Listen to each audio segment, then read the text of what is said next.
Bagaimana kita sekarang ini untuk berkilah menyatakan nggak ada itu pencegahan? Apa masalahnya dengan pencalonan seseorang warga negara Indonesia yang seutuhnya? Pembicaraan di istana adalah pembicaraan tentang koalisi. Yang dia katakan jelas bahwa Nasdem kan sudah punya koalisi sendiri. Ya fakta lapangannya demikian. Berarti memang ada pencegahan. Ya pastilah itu. Siapa yang melakukan pencegahan, Pak? Saya pun nggak tahu. Nggak ada itu upaya-upaya untuk lebih menghambat agar Anies bisa maju terus. Bahwa presiden itu harus netral kapanpun. Bukan cawe-cawe. Oh, itu diskusi aja kok cawe-cawe. Apakah itu berarti dia Kenapa presiden sebentar, menyatakan itu? sebentar, apakah biar itu clear, biar ada itu nyambung, tidak jangan bisa, terpotong di tengah. pernyataan itu Kenapa tidak presiden bisa menyatakan bahwa ditafsirkan Nasdem sudah punya rekan koalisi? Sikap Presiden Joko Widodo yang menganggap Partai Nasdem bukan lagi bagian dari pemerintah menyisakan tanda tanya besar bagi sang Ketua Umum Surya Paloh. Pak Jokowi menempatkan posisi beliau barangkali sebagai pemimpin koalisi partai-partai pemerintahan. Beliau tidak menganggap lagi Nasdem ini di dalam koalisi pemerintahan untuk sementara, kata Surya Paloh. Ketua Umum Partai Nasdem Surya Paloh pun membantah partainya yang kini berseberangan dengan pemerintahan Presiden Joko Widodo. Kendati telah mendeklarasikan Anies sebagai calon presiden di pemilu 2024, kata Surya Paloh, Nasdem akan tetap mendukung pemerintahan Jokowi Ma'ruf Amin hingga akhir masa jabatan. Komitmen kan kita hargai dan kita mau konsisten di sana, kata Surya dalam wawancara eksklusif bersama Niluh Kompas TV, dikutip pada Selasa 9 Mei. Surya Paloh justru membandingkan posisi Nasdem dengan sejumlah partai politik yang pada pemilu 2019 lalu bukan bagian dari koalisi pengusung Jokowi Ma'ruf Amin, yang namun kini berada di pemerintahan. Sebutlah Partai Gerindra dan Partai Amanat Nasional atau PAN, keduanya membentuk koalisi sendiri pada pemilu 2019, tetapi bergabung menjadi partai pendukung pemerintah setelah Jokowi terpilih sebagai presiden.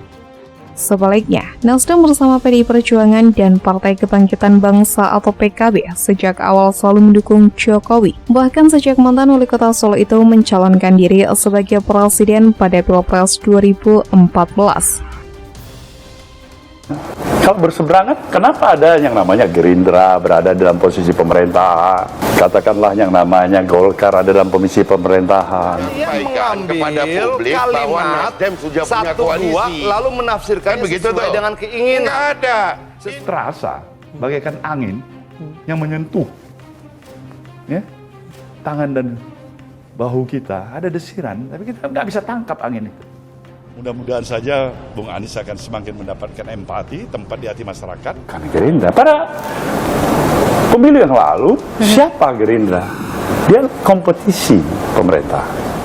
Tapi kalau sebaliknya, semakin banyak yang tidak berempati, ya Nasdem juga harus siap-siap untuk menerima ya kan konsekuensi itu. Tapi Kalau diambil daripada starting awal koalisi pemerintahan itu yang hanya ada siapa di sana, PDIP, Nasdem itu pengusung-pengusung, tambah barangkali PKB, muncul ada Hanura, ujar Surya.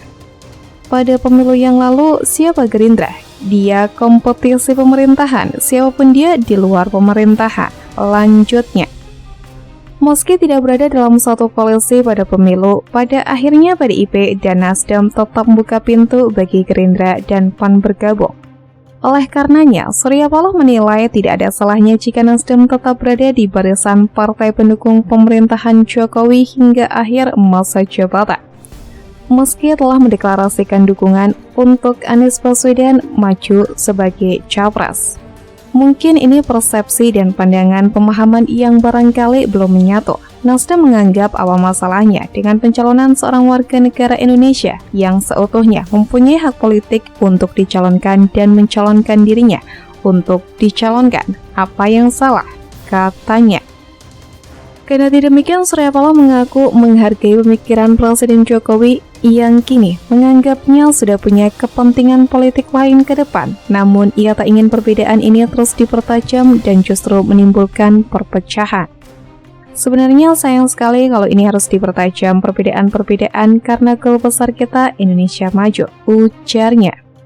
Progres pembangunan yang berjalan terus-menerus dan harapan Presiden Jokowi agar proses mengimplementasikan revolusi mental yang diutarakan oleh Presiden Jokowi itu bisa kita jalankan, tuturnya. Ketua Umum Partai Nasdem Surya Paloh menganggap Koalisi Perubahan untuk Persatuan atau KPP banyak diganggu karena punya nilai jual. Menurut dia tidak mungkin koalisi yang dibentuk Partai Nasdem, Demokrat, dan Keadilan Sejahtera atau PKS itu digoda agar pecah jika tidak memiliki kekuatan yang dinilai mumpuni. Jawaban paling sederhana dan common sense karena dianggap berharga. Coba kalau nggak ada harga untuk apa diganggu, ujar Surya Paloh. Karena dikhawatirkan karena ada sesuatu yang diperlukan. Coba kita tidak punya values, kita punya harga, siapa mau datang, kata dia lagi.